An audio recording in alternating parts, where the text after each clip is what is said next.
Hey everybody, it's Patrick. It's after work. It's Monday, about 6 o'clock in the evening. It's a little bit of a late day today. I just picked my sister up from school. This is Abigail, my sister. Say hi, Abigail. Yes. And so I've got someone to drive home with me after work, which is kind of nice. I hate driving around by myself. So having company is a lot of fun. We even stopped off for at that sports bar, I think a couple of nights ago. That was kind of fun. That was super fun. Yes, even though it was sports themed. I shielded his delicate eyes from all sports. It's true, her head was in the way of the TV, so I didn't have to look at any sports-related programming. Or nicer, actually. It's good to have a wingman, or a wing girl, yes. So I've been up all weekend working on this pain management presentation that I have to give. And I have not, I've pretty much finished one pass-through of it, and it does not really resemble the kind of PowerPoint presentation that I know in my heart of hearts that I could really pull together. But I've only got until Wednesday to finish it, so what I've really got so far is mostly just sort of like an outline, so I remember what I'm supposed to talk about. It's it has a lot of data and words on it, which is what I was trying to avoid. Mostly in the section about pain, because I go over the etiology of pain and the anatomy and physiology of pain and the treatments of pain and the barriers to effective pain management and problems in pain management and things like that, and it ends up just looking like bulleted lists of things that I'm going to be talking about. Because the concept, or the subject is so abstract, it's really hard to represent it with pictures of things that aren't inherently goofy, like a person holding their head and making a frowny face, you know. What about nerve clusters? Nerve clusters are very pretty, but the anatomy and physiology is really just one small part of a larger thing, you know. The audience is going to be primarily nurses, and they're going to know a lot of this stuff already, so the stuff that I really want to focus on is the implementation of pain management and the barriers to effective pain management and problems that people run into and things that they're actually going to find useful. And since it's part of the hospice core curriculum, it's going to be the point of view, or within the context of death and dying, as sort of a clinical outreach exercise for people who are interested in learning more about pain management in death and dying in particular.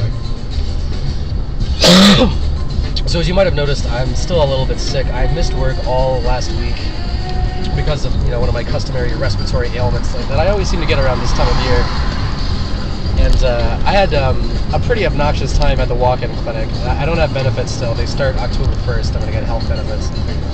So I walk in a health clinic, and I tell everybody there that I have tan and green sputum and a bad cough, and I feel sick. And the doctor walks in, listens to my chest, and says, well, I don't know if it's bacterial or viral, but I'm going to prescribe you some antibiotics anyway. They might not do anything for you, but at least it'll prevent you from getting a secondary infection.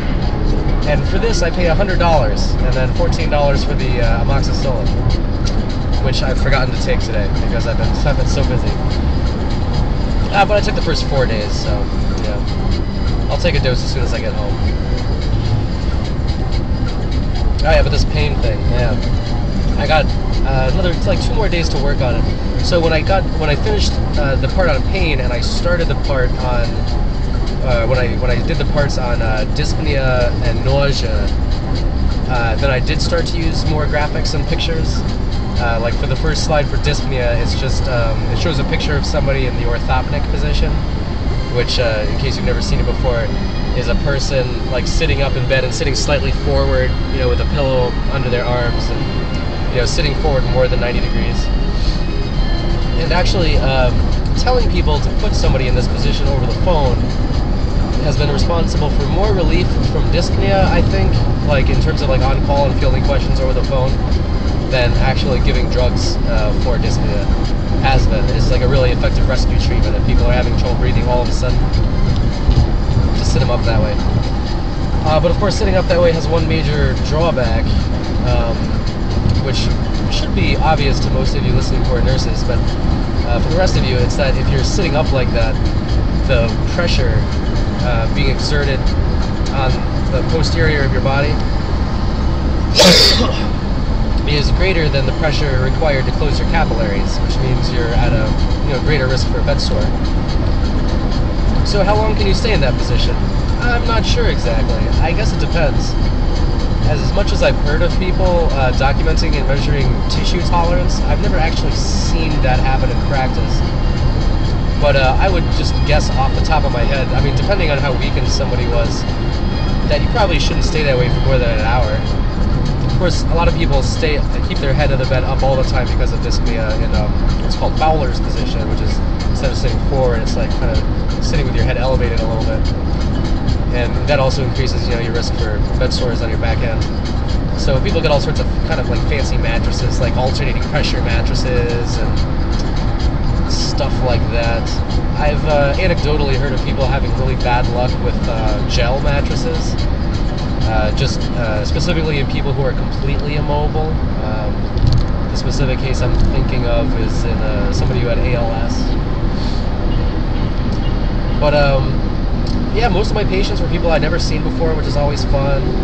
One of them used to teach at the elementary school that I went to, but not while I was there, like decades before that.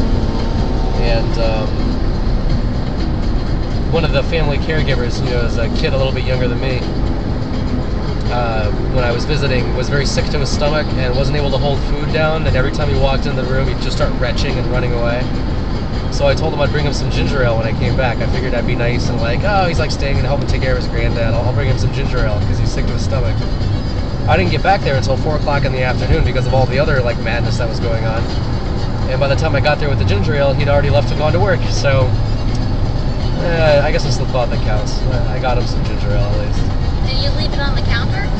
No, I mean, yeah, we had like 10 family members there when I came back, so they stuck it in the fridge for him. Oh, okay. It's not like the house was empty besides. I mean, there was a huge family, spanning 3 generations in the house. But when I was there early in the morning, it was just, a smaller number of people. And I talked to the social work supervisor today because I ran into one of those rare situations. This is kind of, it's kind of cocky for me to say this, but it's one of the rare situations that I've run into where I really felt like there were things going on that, what's the best way to say this? My assessment skills were not adequate to really capture everything that was going on in like a psychosocial sense. There was like a family caregiver who was very articulate, very motivated, and very knowledgeable, and very interested, and very open to suggestions and all the good stuff that we like to see. But for the hour and a half that I was there, this person was talking non-stop, like could barely get a word in edgewise. Like it's like he hardly ever took a breath. So a visit that should have taken 45 minutes took an hour and a half because I was listening to this guy explain in fits and starts his entire life story, the entire life story of everybody in his family, and there was a lot of like really good information in it in terms of the actual patient's disease and the history and what kind of things have been tried before. And there was some good discussion of different approaches and stuff like that. So it was very productive, but there was just like this kind of intensity about the guy that I didn't know what to make of exactly. So I mentioned it to the social work supervisor, and she said she'd send one of the social workers down to just kind of touch base and get a feel for what's going on there. Because I mean, I can't say it was like mania, because the guy wasn't manic. I mean, he was in control of himself, and the stuff that he was saying was making sense.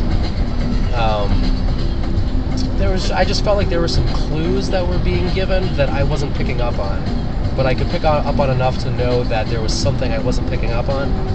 So, as is often the case in this line of work, sometimes you have to know when to just shrug and contact somebody else in the interdisciplinary team to get some help, because nobody can do everything by themselves.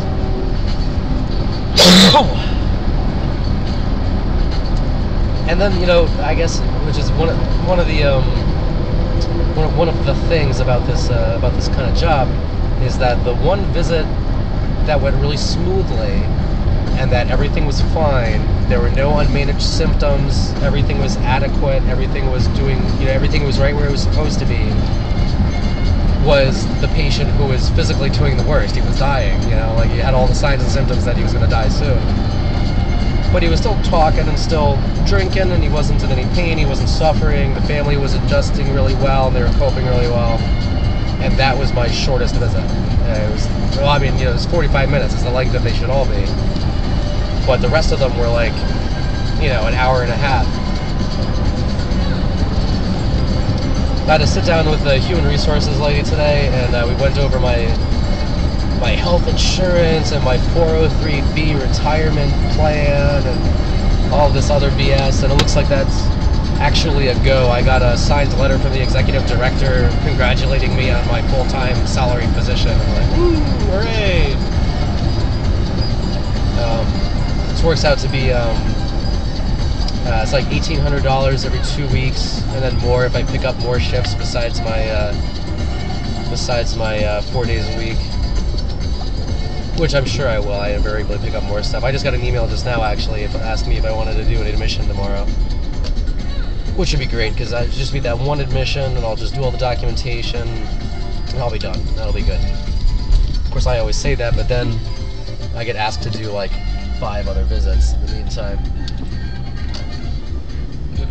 Oh, you seem like you like it. Yeah, that's alright.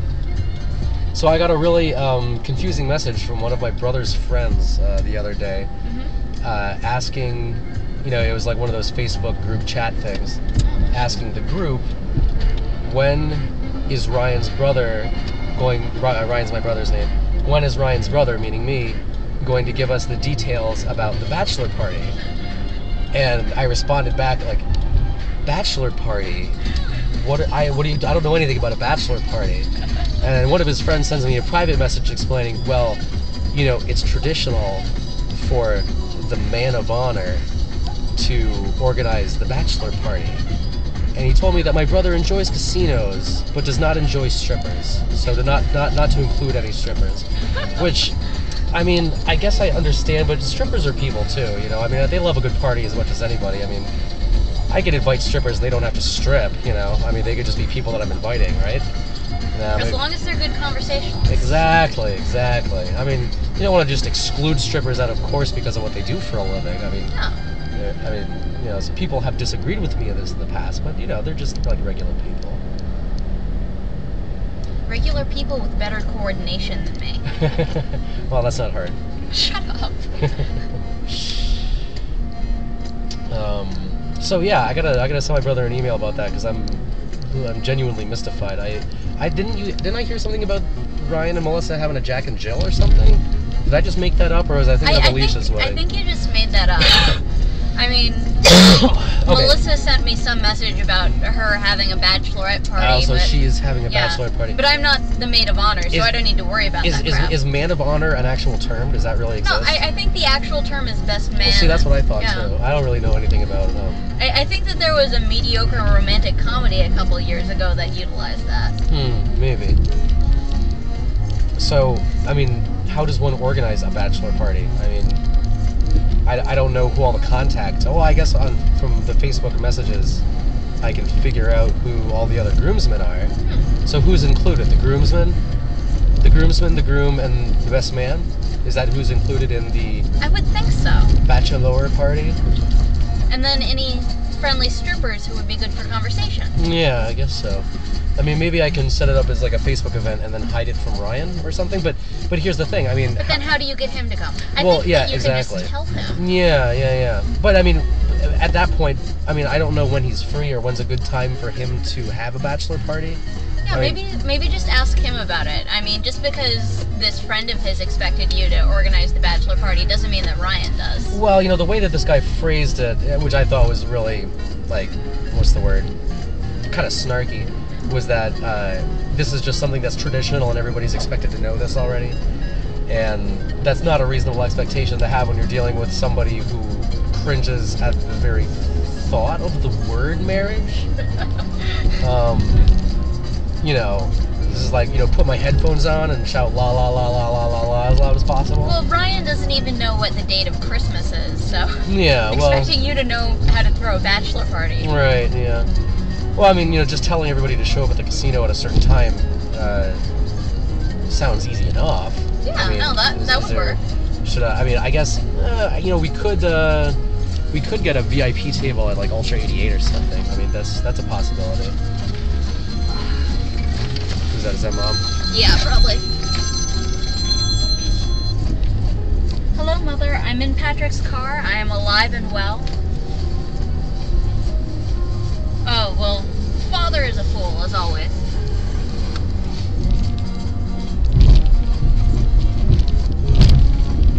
And I'm included in Patrick's after-work talk. It's very exciting. Oh, there's going to be nachos for you. Nachos, alright. Okay. Love you, Mommy. Bye. I've been eating on the run all day. I'm not even hungry now. Got like Wendy's chicken wrap and a bunch of fries. I guess I'll get hungry later. There were a couple of cold pieces of pizza in the student lounge, so... Yeah. There always are. Oh, and I'm now the vice president of the art club. Ah. Well, it's a good thing you stayed after school then. Yeah. Yeah. And the president doesn't seem to do much of anything. Yeah. I mean, that stuff was really exciting when I was at community college because we would actively like organize lobbying efforts to liberate tens of thousands of dollars out of the student activity fund, like above and beyond like what anybody else, because I mean we took our cues from the golfing club. The golfing club was very politically organized, and they got tens of thousands of dollars Really? out of students. Yeah, Because standard is just like 1,000 to 100. right. You got to lobby for more. I mean, you have to like convince the school that the money will pay off somehow in like recognition or prestige for the school. You know. But nursing got so successful at it that there started to be some like counter pressure, and then unfortunately the students were kind of like tricked into believing that that was not a possibility anymore, or the school decided that they didn't want to extend them that possibility because there was this feeling in the school that nursing was dominating all of the other organizations, you know? Well, nursing is sort of Three Rivers' biggest and most impressive program. Yeah, well, exactly. Well, you don't see the Photonics Club doing anything like that. Yeah. Well, I guess that's about it. I don't think I really have anything else to talk about. It's visits today. It's my first day back after being sick for a week, and just felt like everything was, I don't know, like really chaotic, and nothing was working out the way it was supposed to.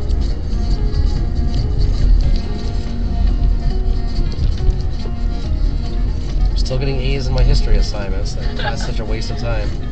I was writing about the Pax Romana and Caesar and things like that. But because the teacher can't figure out how to use the gradebook application in Blackboard, which is a piece of crap anyway, I currently have like a score of like 130% or something like that. It may be that you're just that good.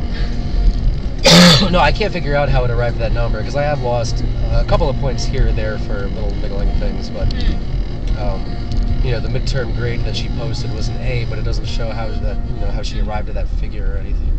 Who are these jackasses? Are these the people leaving that car there every day? Who the fuck are these people? I don't know. You know how much attention I pay to who our neighbors are. I don't think they're our neighbors. That's the thing. Oh. Well, you know how much attention I pay to random jackasses who park on our street. That's true. All right. Well, it was fun having a co-star for a change.